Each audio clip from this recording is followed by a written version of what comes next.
जो माँ होती ना, बच्चे को शरीर में पुष्टि देना है तो वो जन्म घुटी पिलाती है। घुटी जानते ना, घोट घोट करके वो अच्छी केसर वगैरह रहती है, उसमें क्या क्या रहती, कस्तूरी क्या क्या चीज़ रहती पता नहीं, उसको घिसती रहती। घिसने के बाद वो थोड़ी सी कड़वी सी हो जाती, दूध में मिला करके तो पहले समझ जाता बच्चा ये पिलाने वाले हैं। वो मचलने लगता है, ऐसा करता तो माँ नाक पकड़ वो डाल देती है, समझ गए ना।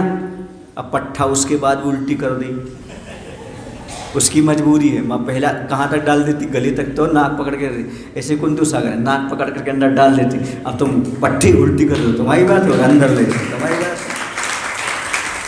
उल्टी कर दोगे तुम्हारा नुकसान है, और ये अंदर ले जाओगे तो पुष्टिकारक है।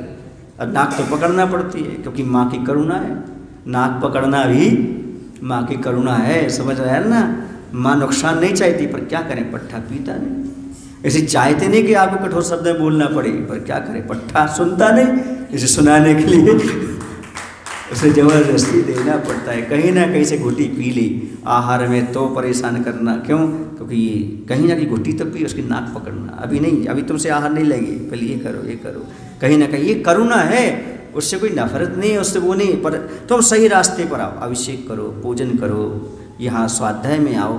इससे माँ का कोई फायदा नहीं है, बेटे का फायदा है नाक पकड़ के खिलाने से। ऐसे मैं भी नाक पकड़ के खिलाना चाहता हूँ क्योंकि मैं भी थोड़ा सा माँ जैसा।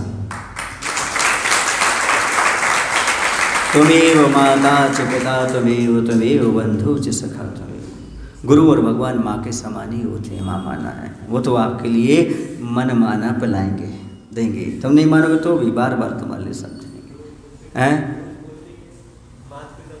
माता पिता तुम मेरे, सच्चे गुरु हमारे। हाँ, कहते भरो करो तो करो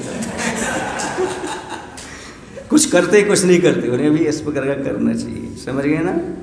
तो ये कहा ही जा रहा है यहाँ पर कि समझाना तो पड़ता है भाई, गुरु का कर्तव्य ही है। गुरु अपने कर्तव्य से कैसे पीछे हटेंगे, समझने। गुरुओं को अपना कर्तव्य तो करना ही चाहिए। प्रवचन सार ग्रंथ में आचार्य कुंद स्वामी बोलते हैं मुनि महाराज का 100 उपयोग में क्या कर्तव्य है, तो उन्होंने कहा दान पूजा का उपदेश देना और शिष्यों का ग्रहण करना।